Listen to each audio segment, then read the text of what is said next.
Is famine in our future? That is the question posed by the next issue of the New American Magazine. Let's take a look.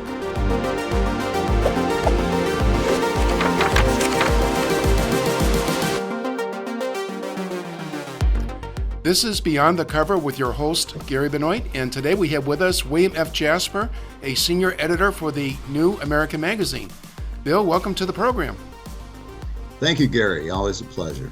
Now, Bill, the upcoming issue, which is dated June 13, has a series of articles regarding the possibility of famine, not just globally, but also in the United States of America.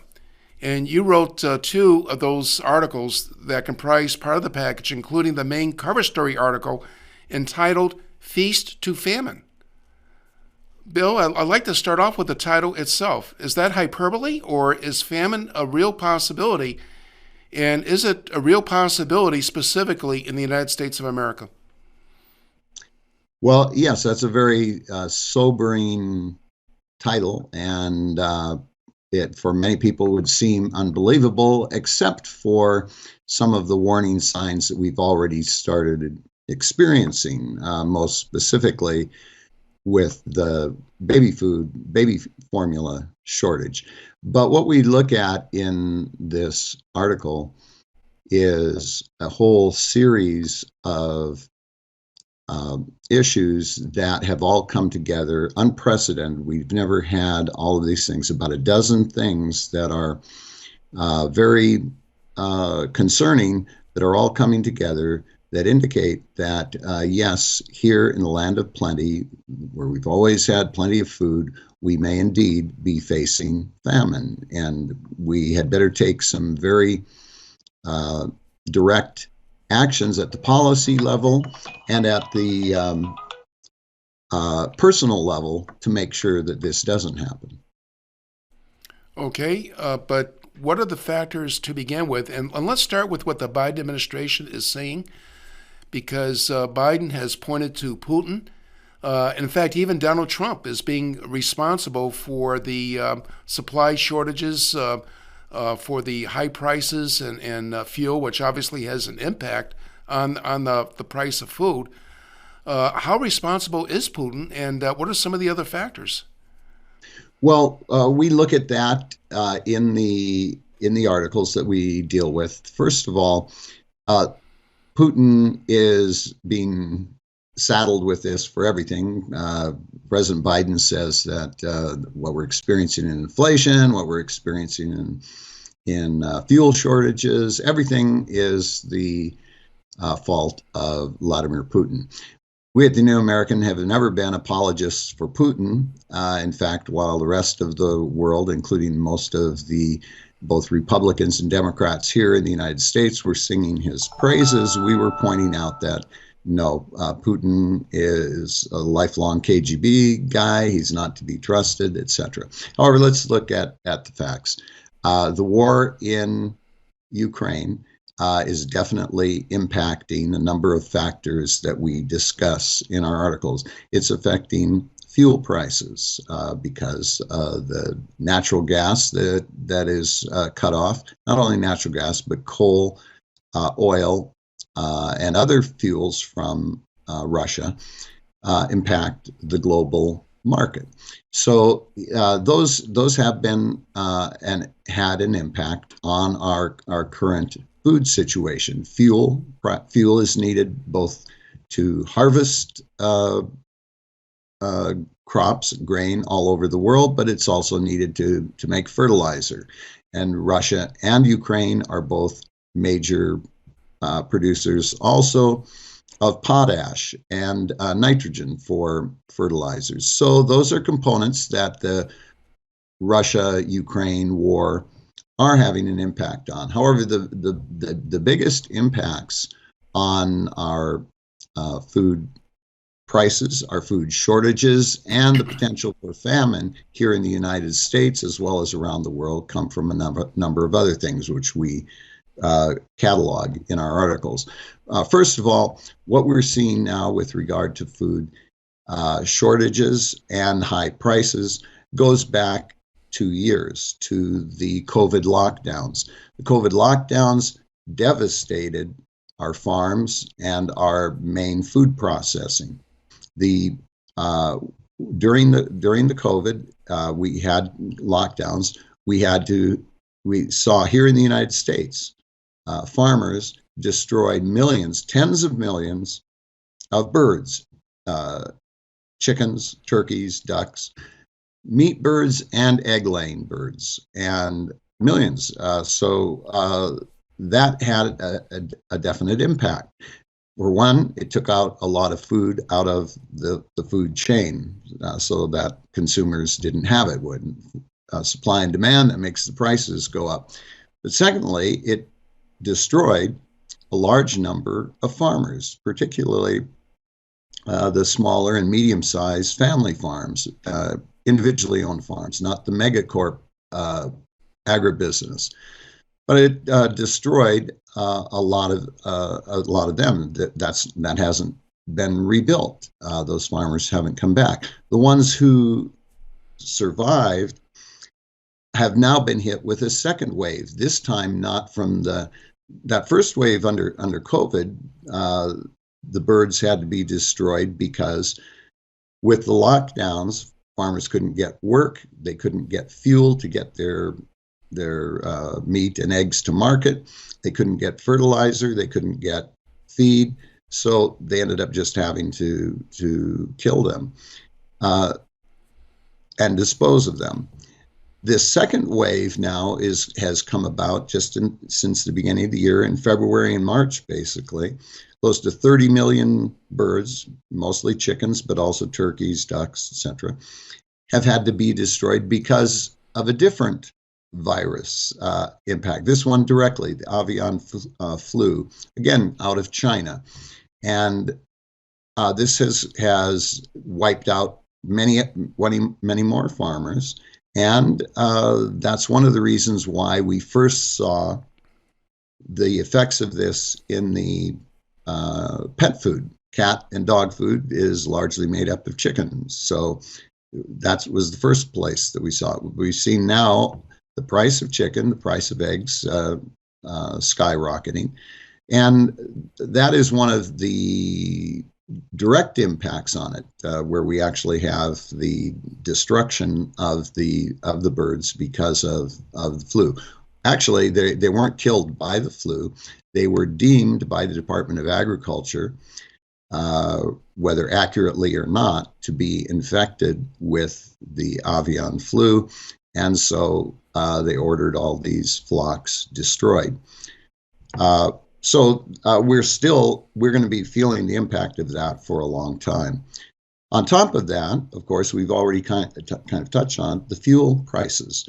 Well, the Russia impact on that has been significant, but the vast majority of what we're experiencing comes about from the Biden administration. First day in office, what did he do?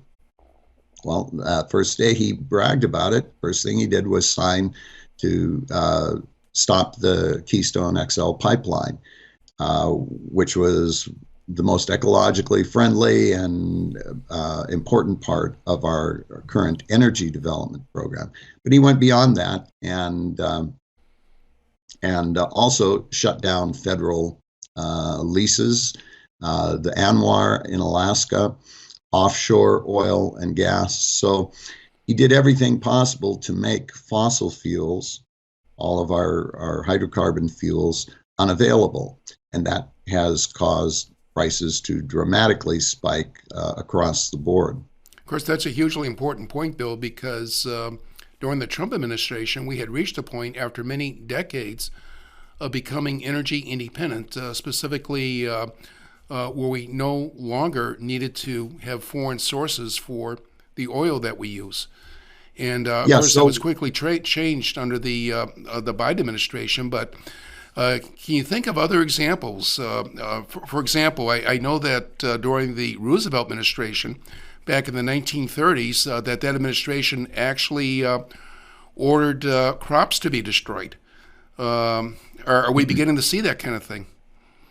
Well, that's a very very much a likelihood that we will see that again. Again, this came about because in the Roosevelt administration, central planning, government central planning from the top on down, on everything was the order of the day.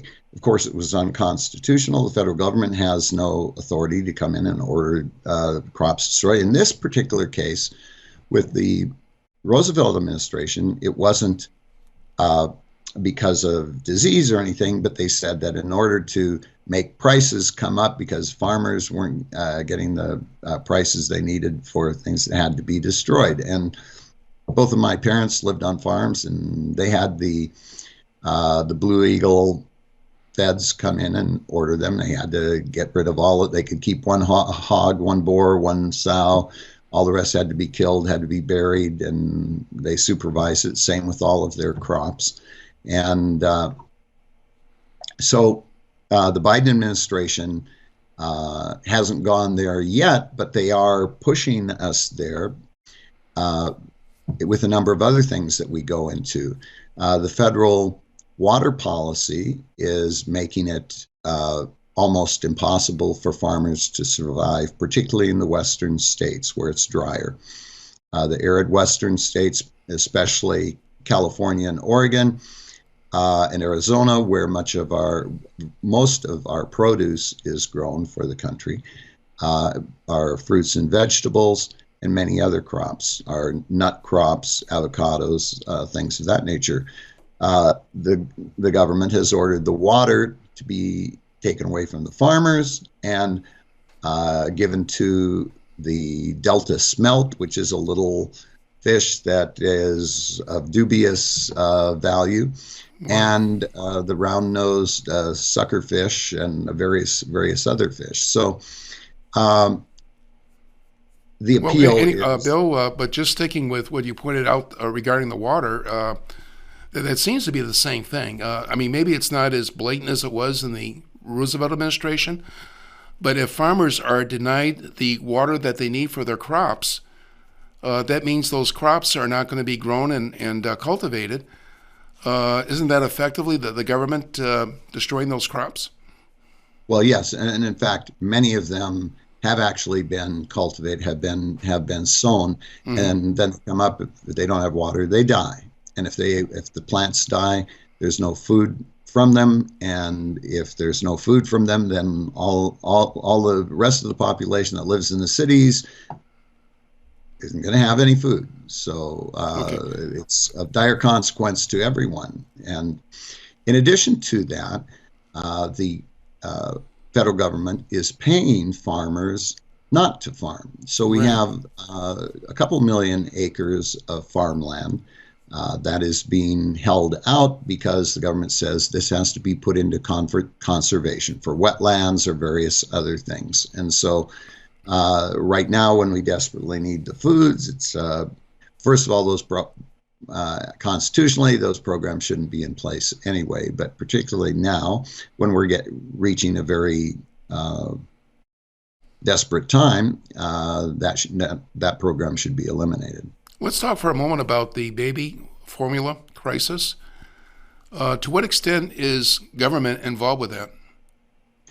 Well, the most obvious factor is the decision by the Food and Drug Administration to close down the Abbott Laboratory in Sturgis, Michigan.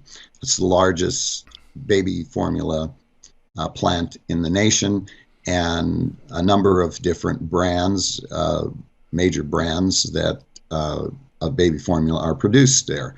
And from what we know thus far, in February, when there's two major problems with what happened. The federal government came in and shut down the lab, claiming there was contamination, and they have based that on 4 cases of babies becoming sick, 2 that supposedly died.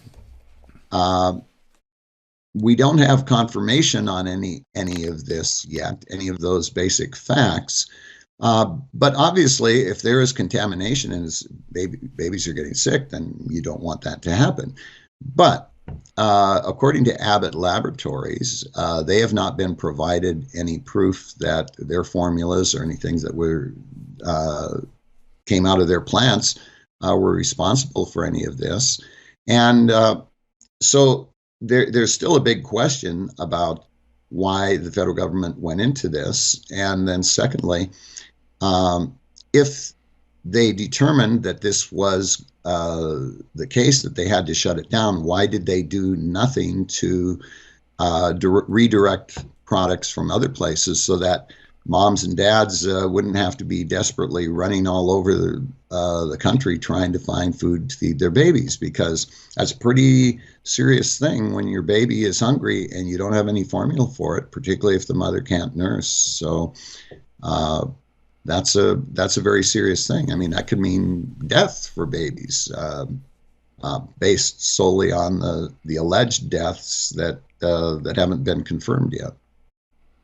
In your article, Bill, Feast the Famine, and there is a question mark there, but that article, as well as another one you wrote in the same issue, having to do with Bill Gates and Davos, the Davos elites pushing for global food control. You make a very compelling case that this whole thing is manufactured, that this is a crisis being created by government. We don't have time to go into that right now, but just as a final question, what can the American people do about this coming crisis? And of course, it is somewhat of a crisis today, but obviously it's going to get a lot worse, and famine could even be in the United States if we don't have a change in policy. What can be done? Well, first of all, what every American can do now and should be doing, I mean, it's in most parts of the world where people are not surrounded with a surfeit of food, they try to store up food so that when bad times come, they're not in dire straits. So virtually all Americans have multiple televisions and electronic devices and PlayStations and all kinds of things that are really not necessities. Think about it. You need water, you need food. So you need to take care of your families. If you have a few weeks or a few months supply of food on hand, and that's doable for every family if they take rational, reasonable steps and build up canned foods and dry foods and whatnot. Then they will have as well as packaged foods that are already pre-prepared. Then they won't have to worry about a short-term disruption of the food supply. And when we take those responsible actions, then we are not going to be panicked when a shortage comes, and we're not going to be vulnerable to starving, but we're not going to be vulnerable to being completely dependent upon the government, which then makes us very susceptible to tyranny. If the government controls your food and they ration it to you, they can ration it to you on the basis of you being totally compliant with everything they want you to do. So that's the personal level that I think all Americans need to take. Secondly, as we've always been advocating, become educated on these issues, read these articles in the New American Magazine, and then, since we are a constitutional republic, contact your legislatures at the state level, your legislators at the national level, and make them responsible to us on these issues.